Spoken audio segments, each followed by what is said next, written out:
Bonsoir à toutes et à tous. Merci de votre fidélité à notre émission Café Mort.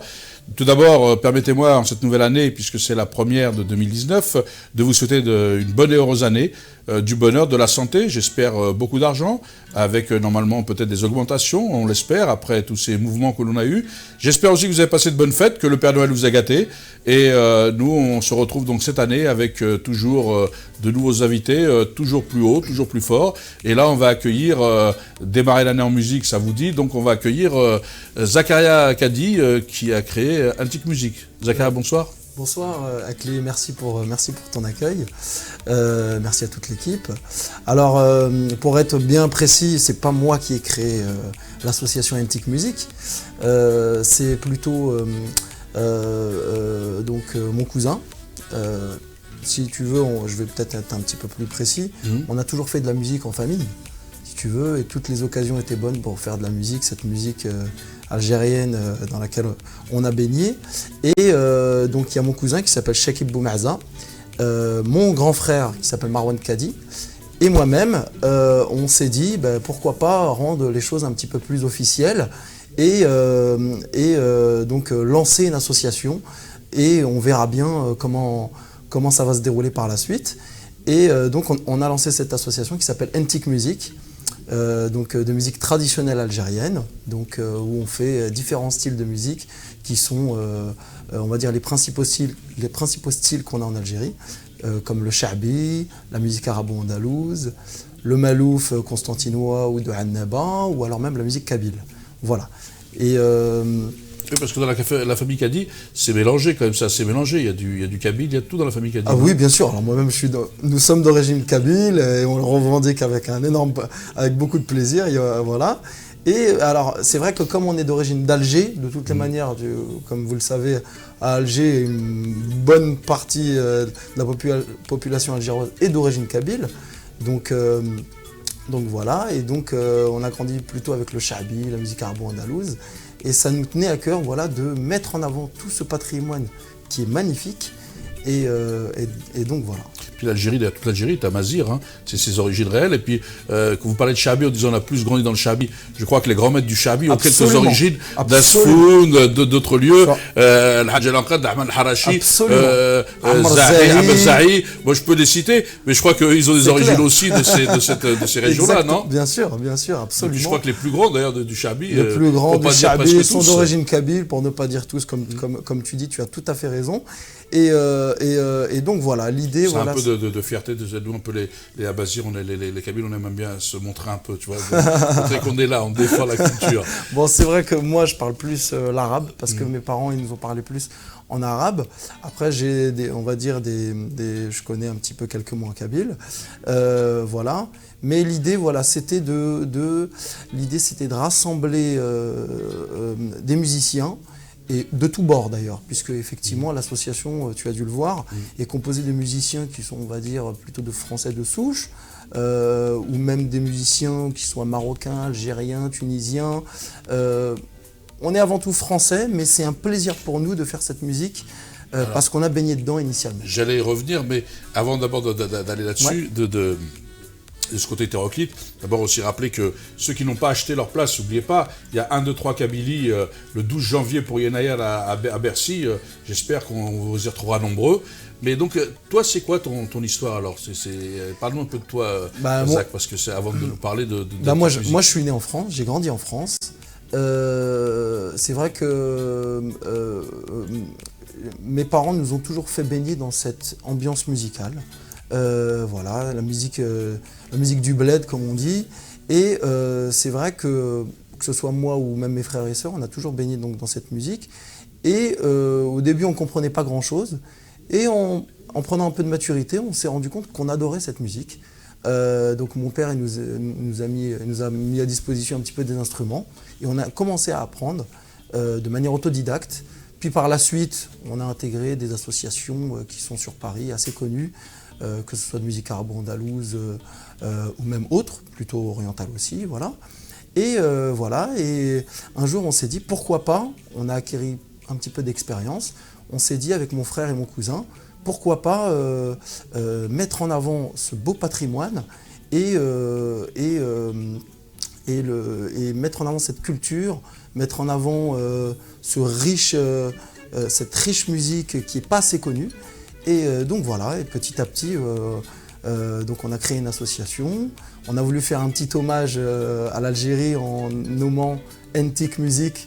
Donc Entik, ça se dit à Alger, beaucoup, les Algériens, tous les Algériens comprennent. Ça veut dire bien, ça veut dire je me sens bien. Donc on a voulu faire un petit jeu de mots en disant de la musique où on se sent bien. Voilà, Entik Music. Et donc voilà, et on a commencé à faire des petites représentations dans un premier temps. D'ailleurs, je remercie beaucoup la commune de Bonneuil qui nous a mis à disposition des locaux pour qu'on puisse avancer et mettre en avant cette belle culture. Et petit à petit, donc, on a fait différents événements, que ce soit la fête de la ville de Bonneuil, que ce soit lors de la fête de la musique, que ce soit lors de débats pour tout type de sujet, voilà. Et je me perds un petit peu. C'est pas grave. Non, parce que je sais que, pour pas te perdre, mais on a grandi dans la même ville de Bonneuil, donc c'est pas gens, une belle ville Bonneuil, hein, d'ailleurs, avec beaucoup de sainteté. Mais c'est vrai que ce qui est intéressant dans ton groupe, c'est qu'on retrouve des gens de tout horizon. Absolument. Et de tout horizon social, origine ethnique, etc. Et ça fonctionne assez bien. Et puis surtout, vous êtes très engagés, quoi. C'est vraiment beaucoup de. Pour l'instant, vous n'êtes pas au cachet, vous êtes beaucoup bénévoles, vous animez beaucoup de choses. Vraiment, c'est avant tout une passion. Voilà, c'est avant tout une passion. Voilà. L'idée, c'était qu'on voulait rendre accessible cette musique à tout le monde. Alors, on s'est dit, mais il n'y a pas de raison que si quelqu'un il aime la musique, il n'y a pas de raison qu'il ne la ressente pas. Donc, on a mis des annonces, et c'est aussi par le biais aussi des représentations qu'on a fait, qu'on s'est rendu compte que non seulement les gens aimaient, mais aussi des musiciens se sont manifestés en nous disant voilà, on aimerait bien éventuellement essayer. Et il s'est avéré que les gens se sont adaptés de manière impressionnante, sans grande difficulté. Il y a aussi le fait qu'on a des musiciens par exemple qui viennent d'autres univers comme le jazz, le blues ou encore le rock, donc ils comprennent bien ces notions aussi d'improvisation qu'on a beaucoup dans la musique arabe. Et donc voilà, et donc le groupe continue de grandir. Et on va regarder un extrait d'une répétition d'abord. On va regarder une répétition du groupe et on va voir combien il y a de musiciens. Je crois que vous êtes 12, je ne sais pas si c'est tous là, mais là, il n'y a pas tout le monde, mais il y a un petit ensemble sympa. Et vous verrez qu'il y a des gens de tous horizons.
Alors voilà, donc on a vu la répétition, puis un extrait en concert, on va revenir sur les deux.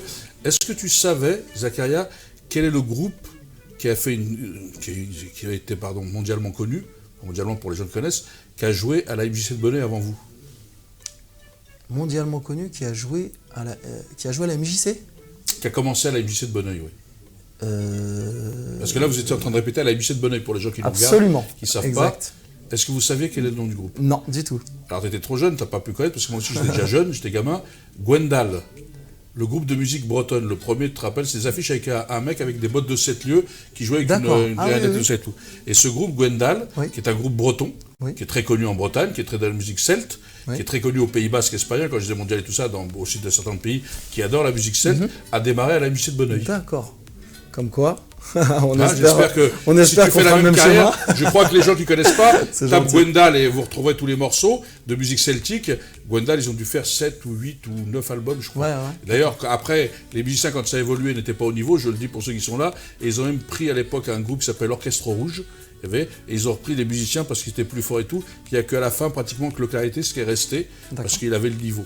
Mais comme quoi, quand on évolue aussi les groupes, la même chose, alors. On peut vous souhaiter la même chose. Donc, je le disais, voilà, pour aller bien, merci. Donc là, on a vu des extraits, mais on a vu alors la moitié dans la répétition, pas après sur scène. On a vu quand même que sur les 6, vous étiez déjà au moins, il y avait toi, ton frère, ta petite sœur. Il y avait 3 Français. Oui, absolument. Alors, il y a Hubert, Gilles et Patou, donc qui nous ont rejoints. Ça fait pratiquement un an maintenant. Et donc qui apporte une valeur ajoutée, mais j'ai pas de mots pour décrire, parce qu'on prend Patou par exemple à la contrebasse, qui apporte un accompagnement et surtout la beauté du son de la contrebasse qui est magnifique, et qui comprend parfaitement en plus les rythmes qu'on a dans la musique algérienne, les 2/4 du Goubahi ou alors les 6/8 qu'on a dans le Barouali, et c'est vraiment super. Après on a Hubert qui lui vient plutôt, alors Patou lui venait pas mal on va dire, il a fait pas mal de jazz, il a fait pas mal de blues, même du rock. Hubert qui est pas mal dans le jazz, donc lui il a ses notions d'improvisation, qui lui était à la mandoline. Alors Hubert lui il a su s'adapter, il a même su comprendre, je sais pas, certainement tu connais, toute cette partie un petit peu, les stirbals, ce qu'on appelle les stirbals, c'est des solos instrumentales qu'on a avant de débuter les morceaux. Et il a compris un petit peu les modes, les différents modes qu'on a. Et donc c'est un plaisir, c'est super de voir cette ouverture. En tout cas, nous, voilà, on l'a adopté. Moi, je t'ai invité à venir à cette émission parce que je trouve que c'est bien qu'on ait des jeunes générations qui soient les ambassadeurs de leur culture. Parce qu'en clair, vous êtes un peu les ambassadeurs, les passeurs, parce que là, vous n'êtes pas dans l'entre-vous ou l'entre-soi, c'est vous partagez avec d'autres, vous partagez votre part d'universel. C'est ça que je trouve fabuleux. C'est vrai. Alors, en fait, c'est vrai qu'en plus, ce qui est un petit peu atypique, c'est que nous, que ce soit mon frère, la majorité de l'ensemble, on a grandi ici. Ce qui fait... Donc, c'est vrai que ce qui rend les choses atypiques, c'est qu'on a grandi ici, on fait cet effort de chanter en arabe, alors on ne maîtrise pas forcément parfaitement la langue arabe, ou même la langue kabyle. On fait cet effort de retranscription des textes. Alors, on s'entraide bien sûr avec ceux qui maîtrisent bien. Voilà, on a quand même chacun quelques notions. Voilà, mais on fait ce travail de retranscription en phonétique pour que la partie chorale, ou que même les musiciens puissent comprendre aussi les thèmes abordés. Voilà, donc c'est une passion, voilà, qui est là. C'est vrai qu'on a eu cette chance, comme je le disais tout à l'heure, d'avoir baigné dans cet univers-là. J'espère aussi que tous les jeunes, voilà, qui sont comme moi, qui sont de ma génération, j'espère que ça va leur donner envie de s'intéresser davantage aussi à leur culture d'origine. Et donc voilà, on espère que ça va continuer. Et on a on a des projets et donc voilà. On va y venir. Alors, donc du coup, comment au départ vous avez, parce qu'au départ vous êtes dit, comment vous êtes dit, quand vous avez commencé, vous étiez quelques-uns, comment les gens vous ont rejoint, comment vous avez fait un peu boule de neige, et c'est vrai que comment le public reçoit un peu cette musique, surtout quand maintenant vous avez effectivement des artistes qui sont pas d'origine algérienne ou qui sont pas d'origine du Maghreb, parce qu'il y a quelqu'un qui est d'origine franco-marocaine, d'ailleurs on l'a vu dans la vidéo, ceux qui ne sont pas, qui ne connaissent pas la langue arabe, donc ça veut dire qu'ils drainent un public nouveau. Comment le public ressent ça? Eh ben c'est ça qui est super, c'est que on se rend compte que le public, il est tout à fait à l'image de notre groupe, il est éclectique. Donc on a un public qui est tout à fait diversifié et c'est super parce que voilà, on voit un public qui est très intéressé, qui aborde vraiment cette musique avec beaucoup de modestie et on sent qu'il essaye je sais pas comment expliquer ça, mais en tout cas, on sent que s'approprier les codes, il essaie de s'approprier ça. Il y a aussi un travail que nous on fait et qu'on va développer davantage, c'est qu'on essaye d'apporter, avant de démarrer les morceaux, une traduction en français des textes pour qu'ils puissent bien s'imprégner, si tu veux, de l'ambiance dans lequel on va les amener. Voilà, je pense que on est en France, je pense que c'est hyper important ce travail. Ça permet de s'ouvrir et faire en sorte que les gens ils comprennent bien dans quel univers on est. Et en plus, ça nous permet aussi de mettre en avant la richesse de ces textes, qui pour certains datent du 12e, 13e siècle, d'autres du 15e, 16e siècle, ou d'autres qui datent des débuts du 20e siècle, d'Ahmed Harrachi, le Hajj Mohamed Al-Anqa, voilà. Donc c'est un vrai plaisir, il y a un travail aussi qu'on essaye de faire pour rendre tout ça vraiment attractif. Il y a aussi autre chose, c'est que, toi, certes, tu dois connaître bien le Sha'bi, etc. On essaye aussi de rendre ce style léger. Voilà, on pourrait effectivement jouer ce qu'on appelle le qsa et les qsidat assez longues, assez lourdes, qui ne sont pas forcément faciles à comprendre. Alors, on essaye par rapport à nos choix, on essaye quand même de rester sur des choses qui sont attractives, assez légères quand même, voilà, et faire en sorte que... En clair, vous avez essayé d'aménager un peu le Sha'bi, qui était un peu longue, comme le Hajj al-Anqa, tout ça, surtout quand il y a beaucoup de ma'na, en clair, beaucoup de morale dans le Sha'bi. C'est l'art de la vie, c'est l'art de vivre, le respect d'autrui. Enfin, il y a vraiment de la profondeur dans le truc, mais c'est des fois long. Et donc vous avez, Ahmed Hachi avait commencé aussi, Ahmed Hachi bien sûr. Avec Yarayah, c'est du raccourci quand même, non? Alors c'est vrai qu'on choisit, disons qu'on ne choisit pas forcément les morceaux actuellement qui sont axés niveau texte. On essaye de trouver un juste milieu entre en même temps le côté mélodique qui est vraiment magnifique et en même temps trouver des textes qui soient assez accessibles, on va dire. Voilà, dans un premier temps. Après, il n'est pas interdit que par la suite, on fasse des aménagements, pourquoi pas. Voilà, donc voilà. Parce que le Sha'bi, c'est quand même le peuple, c'est la chante du peuple, les chants de trucs. Comme d'ailleurs, la plupart des chants, quand vous retrouvez sur le chant en Algérie, même le chant kabyle et tout ça, c'est souvent lié à la vie, au parcours. D'ailleurs, peut-être que vous allez nous en parler, mais l'immigration, ce qu'on appelle, on dit que c'est de l'extérieur, l'extériorité. En réalité, la musique algérienne, c'est du Made in France pour beaucoup. Les gens comme Ahmed Harachi, c'est les influences françaises.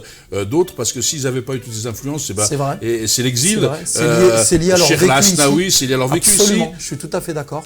Tu prends un texte comme Yarayah qui parle, je dirais, à tout le monde, puisque c'est un message de nostalgie universel, c'est un message de nostalgie, du mal du pays. Voilà, on est loin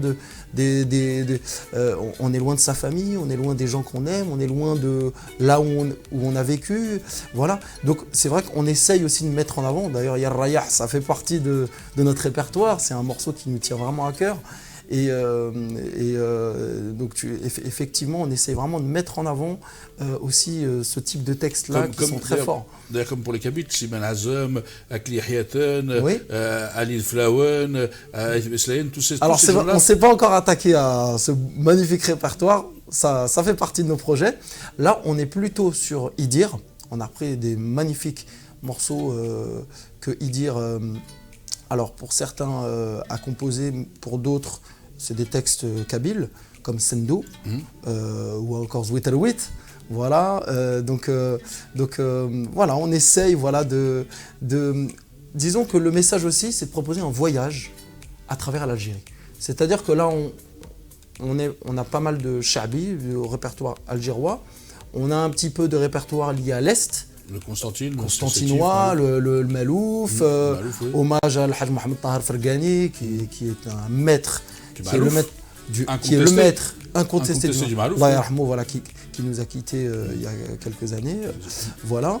Et on essaye aussi, on fait aussi un hommage Salim Hallali, qui est un grand interprète. Alors, Salim Hallali était compositeur, auteur. Salim Hallali il s'appelait Hallali parce que sa tribu était les Hallali dans les Aurès, mais il était juif de confession. Absolument. Parce qu'il y a aussi, on l'oublie souvent, dans l'Algérie, tout ce patrimoine de juifs d'Algérie. Judéo-arabe, absolument, voilà, qui est magnifique. Qui ont fait, tu prends Lili Boniche, Lila Abbassi, Renette Loranaise, enfin tout ça. Tu as raison. Tu as tout dit, en fait le patrimoine qui est en Algérie, il est tellement riche que voilà, on en a encore pour beaucoup de temps avant de pouvoir proposer de manière complète tout un panel, j'ai envie de dire, de styles musicaux qu'on a en Algérie. Tu parlais effectivement on parlait du Melouf, qui se rapproche de la Tunisie, donc il y a des influences. On fait aussi de la musique arabo-andalouse, style de l'école Ghernati qu'on appelle. Ghernati Tlemcen, voilà, Tlemcen. L'Oranie, voilà, pour les gens, ils ne sont pas... Absolument. Vous êtes pointu, mais vers l'Oranie. De l'Oranie, tu as raison. C'est plutôt effectivement cette école-là, qui elle se rapproche du Maroc, jusqu'à Oujda, où on a toute cette influence et ce patrimoine commun, en fin de compte. Donc voilà...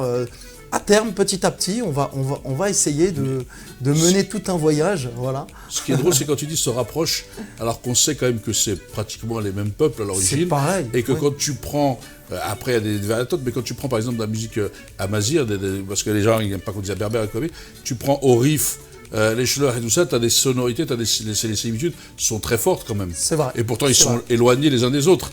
Mais comme c'est les tribus nomades ou les Touarega, tout ça, c'est les mêmes les sonorités aussi. Bien sûr, bien sûr. Vous avez repris un peu les sonorités du Sud algérien? Pas encore. Ça fait partie de nos projets. Disons que dans un premier temps, on essaye de maîtriser déjà ce qui est ancré en nous, on va dire plutôt comme on est d'origine algéroise, on maîtrise assez bien on va pas aller trop vite. On va dire qu'on se débrouille plutôt bien dans le côté shabi. Après, on aimerait aussi, on parlait de l'Oranie, il y a aussi le raï qu'on appelle Ta'zmen, l'Asri, on appelait ça avant, comme avec des grands interprètes comme Ahmed Wahbi, Blaoul Houari. On ne parle pas du raï actuel, hein, voilà, on parle vraiment du raï ancien, avec des sonorités vraiment magnifiques et des textes très beaux. Voilà. C'est Bellomo qui a révolutionné le rail. C'est Bellomo qui a révolutionné le rail ancien, qui a fait la transition entre le rail moderne, entre guillemets, et le rail ancien. C'est quand même Bellomo qui a amené... nous, notre idée, ça serait voilà, de reprendre des anciens titres très connus comme Wahran Wahran, que Cheb Khaled a magnifiquement bien interprété. Voilà. Ou alors, d'autres avant lui, hein. D'autres avant lui, voilà. Ou alors il y a aussi des magnifiques morceaux donc Wahran Wahran d'Ahmed Wahbi. Mais Ahmed Wahbi, il n'a pas fait que Wahran Wahran. Il a fait Fat Lifat, il a fait Alesh Lomoni, il a fait des morceaux magnifiques. Donc voilà, il y a... Mais quand vous dites le Wahbi à des gens, ils ne connaissent pas en réalité. Ils connaissent ses chansons, mais ils ne connaissent pas l'interprète. Et ça vaut aussi pour Saïm. C'est un grand interprète. Voilà, et ça vaut aussi pour Saïm Hallali. Ces avertis, ils savent Mahalli, Zin, Yala, tout le monde sait ce que c'est. Dorbea, Shibali Dorbea, ou c'est Sidi Habibi, Anaouaf, c'est Sidi Habibi. Tout le monde les entend, les chante, mais ils ne savent pas que c'est Saïm Hallali, par exemple. Hallali. Voilà. Comme Lifet ou Wahran Wahran, ils ne savent pas que c'est ça. Parce qu'il y a une magnifique reprise qu'a faite Jalti, un chanteur algérien, donc, qui a repris Fat Lifet, mais effectivement, comme tu dis, pas beaucoup de monde, en fin de compte, sait que c'est Ahmed Wahbi qui l'a composé, qui l'a interprété magnifiquement bien. Fat Lifet reste dans le patrimoine des plus grandes chansons algériennes. Absolument. Voilà. Parce qu'on peut, dans les 100, ils sont bien placés. Il y a beaucoup de chansons entendues entre le Béa et la Mazette, tout ça. On a un vrai patrimoine, une vraie richesse. Hein. c'est vrai, c'est vrai. Et donc vous allez, donc en clair, vous, ce que vous proposez, alors tu en as parlé maintenant parce que l'émission touche à sa fin, des dates que vous avez. En fait, quand je vois Antique Musique, moi je vous connais parce que je suis de Bonneuil, mais au-delà de ça, vous avez joué à Alfortville avec notre ami Nordine Tarenti. On a joué avec notre ami Nordine Tarenti, absolument. Voilà, j'explique ça que l'on salue.